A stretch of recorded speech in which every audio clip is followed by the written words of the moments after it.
계속해서 누가복음 강해 이어나가도록 하겠습니다. 오늘은 누가복음 19장 11절에서 27절 말씀을 가지고 어떻게 장사하였는지를 알고자 하여라는 제목으로 하나님의 말씀 전하도록 하겠습니다. 오늘 본문 11절이 그들이 이 말씀을 듣고 있을 때에 이렇게 시작합니다. 아시겠지만 이 말씀은 아마도 그 전 본문이었던 삭개오에게 주시는 그 말씀을 듣고 있을 때라는 뜻일 겁니다. 9절과 10절에 보면 예수께서 이르시되 오늘 구원이 이 집에 이르렀으니 이 사람도 아브라함의 자손이미로다. 인자가 온 것은 잃어버린 자를 찾아 구원하려 함이니라. 지난주 혹시 말씀의 제목 기억하십니까? 우리는 버려진 자가 아니라 잃어버린 자입니다. 그렇습니다. 하나님은 잃어버린 자를 반드시 찾아 구원해 주실 줄 믿습니다. 예수님께서 이 땅에서 오신 이유가 바로 그렇게 세상으로부터 외면당하고 율법으로 정죄받았고 사람들로부터 버림받을 찾아서 예수님은 그들을 버림받은 자들이 아닌 가장 소중한 하나님의 형상으로 지음받은 하나님의 자녀로 잃어버린 자들로 찾으시고 구원하시기 위해서 이 땅에 오셨다. 이 말씀을 전하시고 예수님과 삭개오를 둘러싼 수많은 사람들을 보시면서 오늘 본문의 비유를 말씀해 주셨다라는 얘기입니다. 우리 주님은 다 아시죠? 사람들의 마음과 그들의 생각까지도 다 아시는 분입니다. 그런데 특별히 예수님께서 오늘 비유를 말씀해 주시는 이유가 있다라고 두 가지 이유를 밝히고 있다라는 것이죠. 예수님께서 제자들과 함께 그리고 무리들을 향해서 비유가 아니고는 하나님의 나라를 하나님의 말씀, 나라에 대한 말씀을 하지 않을 정도로 수많은 비유를 말씀해 주셨는데 왜 그렇게 비유로 말씀해 주셨는지에 대한 이유가 오늘은 두 가지 이유가 정확하게 기록되어 있다는 겁니다. 11절 우리 함께 같이 한번 읽어보도록 하겠습니다. 시작. 그들이 이 말씀을 듣고 있을 때에 비유를 더하여 말씀하시니 이는 자기가 예루살렘에 가까이 오셨고 그들은 하나님의 나라가 당장에 나타날 줄로 생각함이더라. 즉 오늘 본문에 이 열무나 비유를 말씀해 주신 이유는 주님께서 예루살렘에 가까이 오셨다. 예루살렘에 가까이 오셨다라는 것은 계속해서 주님께서 제자들 앞에 인자가 사람들에게 버림을 받고 고난을 당하고 죽임당하고 3일 만에 살아날 것이다. 이렇게 3번이나 제자들에게 주님의 죽으심에 대해서 미리 말씀해 주셨다. 즉 이제 예루살렘이 가까이 왔으니 주님의 고난의 때가 다가왔다라는 것을 알려주고 있다라는 것이죠. 주님은 지금 자신의 죽으실 것을 바라보고 계시는데 그 주님을 둘러싼 사람들은 어떤 생각을 품고 있느냐? 예루살렘이 보이니 하나님의 나라가 당장 나타날 줄 생각하더라. 예루살렘의 그 큰 성에 들어가기만 하면 사람들은 내가 꿈꾸었던 나라, 예수님이 전하시는 하나님 나라가 아니라 자신들이 꿈꾸고 있던 하나님의 나라가 당장 나타날 줄을 알고 있었기 때문에 오늘 이 문화의 비유를 말씀하셨다라는 이유를 설명하고 있다라는 것이죠.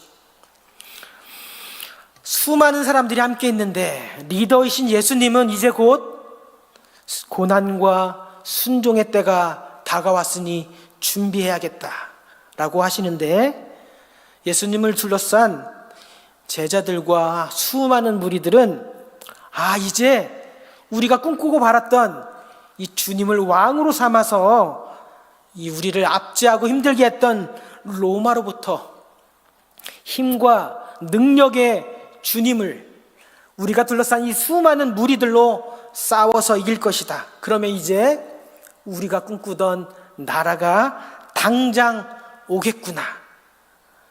예수님의 생각과 그리고 예수님을 따르는 수많은 사람들의 생각이 전혀 다르다는 것을 예수님은 아셨다라는 것이죠.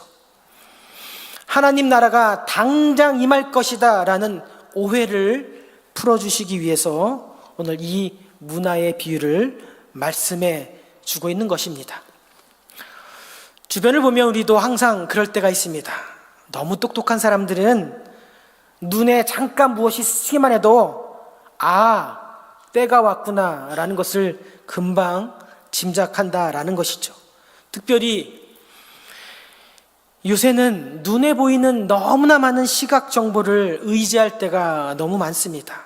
때로는 그것이 왜곡되고 꾸며진 거짓 정보를 할때라도 눈에 보이는 그것이 마치 진실인 양 너무 의지할 때가 많다라는 것이죠. 신앙이라는 것은 무엇입니까? 우리가 주말마다 모든 일을 제쳐두고 하나님 앞에, 그분 앞에 나와 예배를 드리는 이유는 무엇입니까?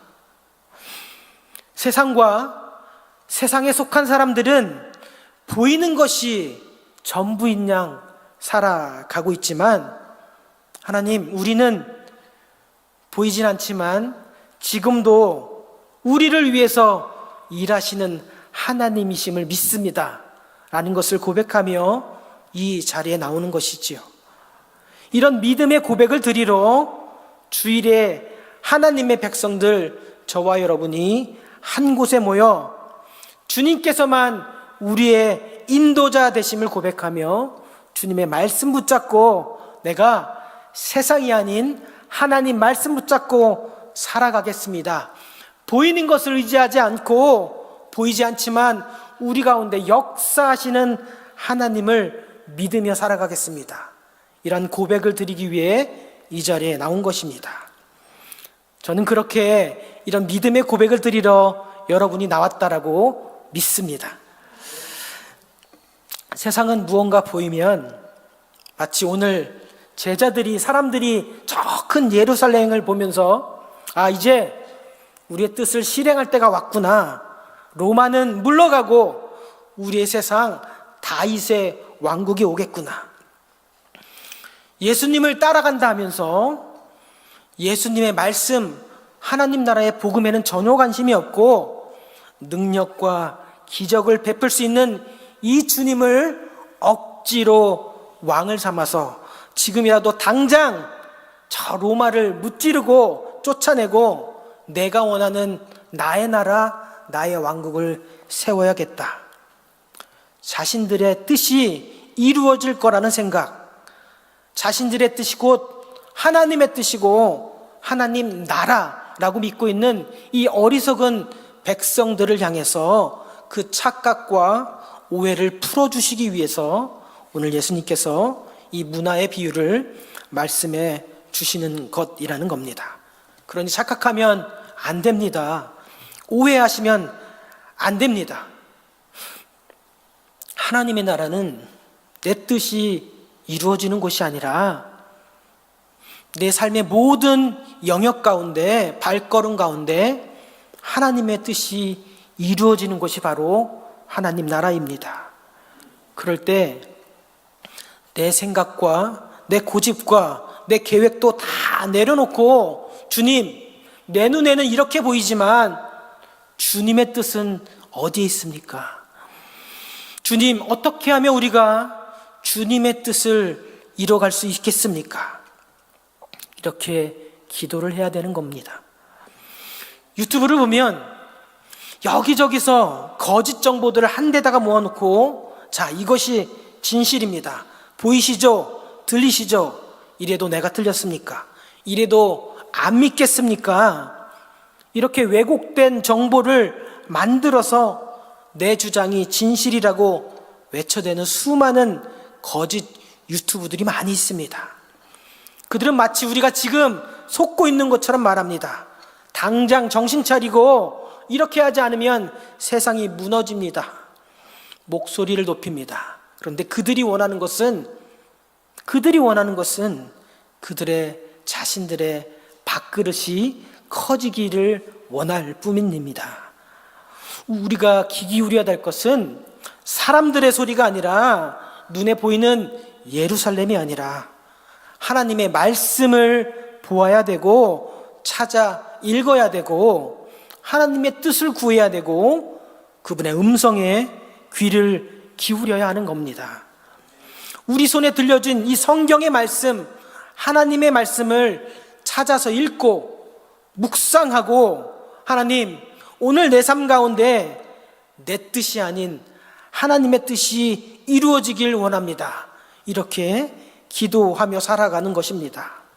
언제까지 바쁘다고 핑계대고 성경은 무거워서 들지 못하고 셀폰은 하루 종일 붙들고 살면서 성경을 읽자 하면 힘들다, 피곤하다, 마치 우리 집에 있는 뉴스 아이들처럼 나도 좀 쉬게 내버려 두세요 라고 하며 핸드폰 잡으면 한두 시간 가는 줄 모르고 살아가시겠습니까? 우리 교회 아이들 노테크 운동한다고 열심히 강조했는데 정작 그들의 부모가 된, 그들의 스승이 된, 그들의 어른이 된 우리는 잠시도 손에서 셀폰을 놓지 못하고 있다면 우리 아이들, 우리 자녀들, 우리가 먼저 본을 보여주지 않으면 우리 자녀들은 결코 우리 신앙의 수준을 넘어서지 못할 것입니다. 자녀들이 교회를 떠났다면 그것은 먼저 부모로서 본을 보여주지 못했던 엉망으로 살았던 내 삶을 하나님 앞에 회개해야 되는 것이죠. 돌이켜서 변화된 내 삶을 보여주며 그리고 자녀들을 위해 기도해야 할 것입니다. 나는 여전히 세상 속에 취해 있는데 우리 자녀들이 돌아오기만을 원한다면 그것은 어불성설인 것입니다. 부모로서, 교회의 어른으로서, 교회의 직분자로서 내가 먼저 예배의 자리, 기도의 자리를 지키지 않고 말씀을 읽지 않는데 어떻게 우리 입술에서 하나님의 은혜와 도우심을 구한다라는 말이 나올 수 있겠습니까? 한 가정의 어른이라면, 한 교회의 리더라면 본을 보여주셔야 됩니다. 먼저 예배 자리에 나와서 하나님의 은혜, 말씀의 은혜를 구하는 저와 여러분이 되시길 간절히 소원합니다. 오늘 본문으로 돌아오면 어떤 귀인이 왕위를 받아가지고 가서 먼 나라로 갔다가 돌아와야 되는 여정을 떠납니다. 그러면서 자기의 종 10명에게 한 문화씩 맡겼습니다. 문화라는 단위, 화폐 단위는 우리 귀에는 좀 생소하지만 당시에는 고대 근동 모든 주변에서 함께 사용할 수 있는 공동의 화폐 단위였습니다. 즉 지금의 달러처럼 세계 여기저기에서 사용할 수 있는 공동의 화폐 단위였습니다. 우리가 마태복음 잘 알고 있지만 마태복음에는 달란트 비유가 나오죠. 달란트 비유는 너무나 큰 단위이기 때문에 일반 사람들은 과히 언급할 수 없는 단위입니다. 그러나 누가복음은 연약한 자의 복음이죠. 누가복음에서는 가장 사회적인 약자들, 여인들의 이야기가 나옵니다. 그리고 종들의 이야기, 고아의 이야기가 나옵니다. 왜냐하면 일문화는 100일 정도 되는 3달치의 월급 정도가 되는 수준이기 때문입니다. 아무리 가난해도, 아무리 소망이 없어도 3달 정도 열심히 벌서 모으면 한 문화 정도의 가치는 내가 벌 수 있다라는 것이죠. 마태복음은 10,000달란트, 1달란트, 5달란트 이런 큰 금액을 이야기하지만 그것은 누가복음의 독자들에겐 전혀 의미가 없는 이야기입니다. 만약 우리에게 마이크로소프트 CEO 이야기, 아니면 페이스북, 애플의 누구누구 CEO의 이야기를 한다면 우리와는 너무나 동떨어져 있기 때문에 우리가 공감할 수 있는 그런 이해력이 부족할 것입니다.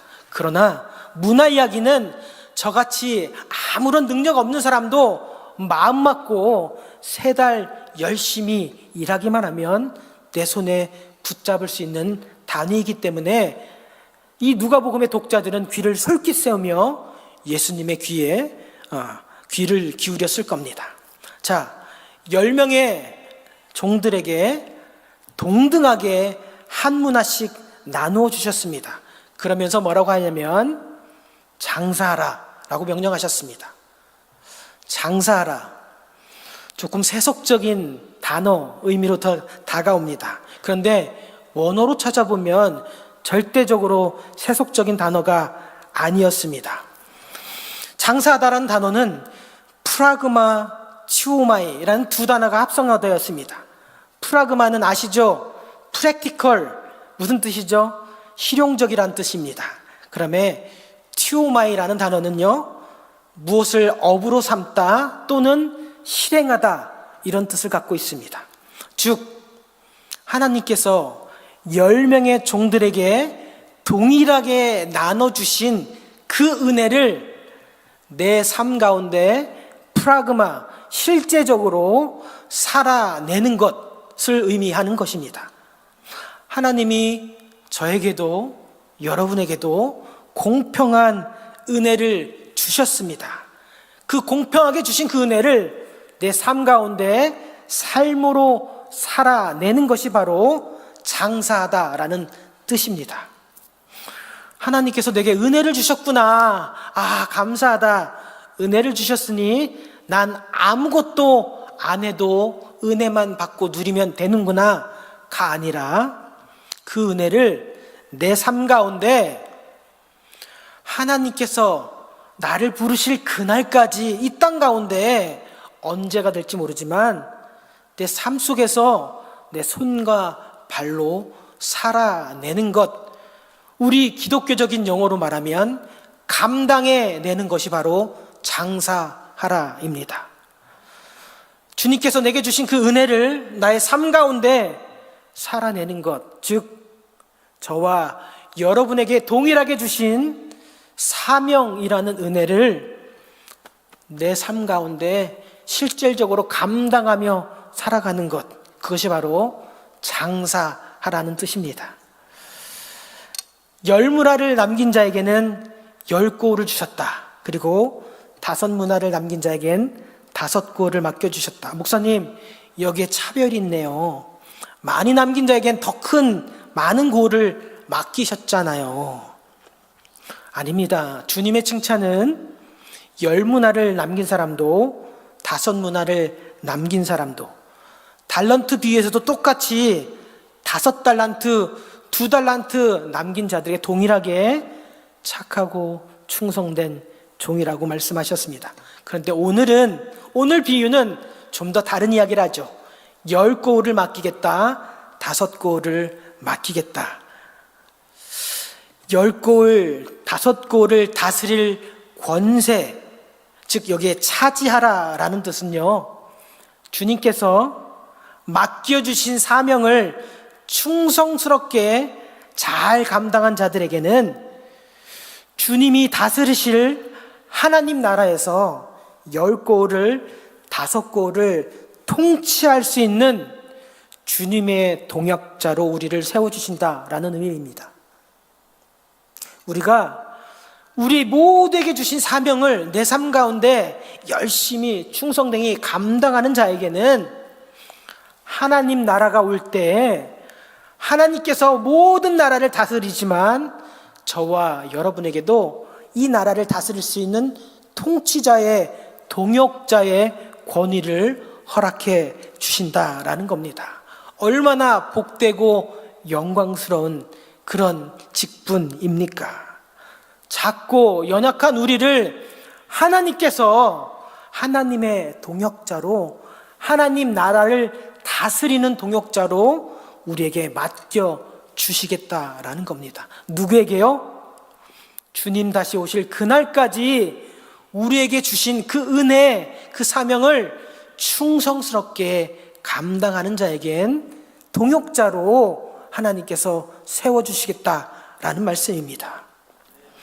그런데 따지고 보면 하나님의 동역자는 우리가 죽어서만 누릴 수 있는 것이 아니겠지요. 주님께서 다시 오실 그날까지, 여기 보시면 영어로는 이렇게 되어 있습니다. Do business until I come back.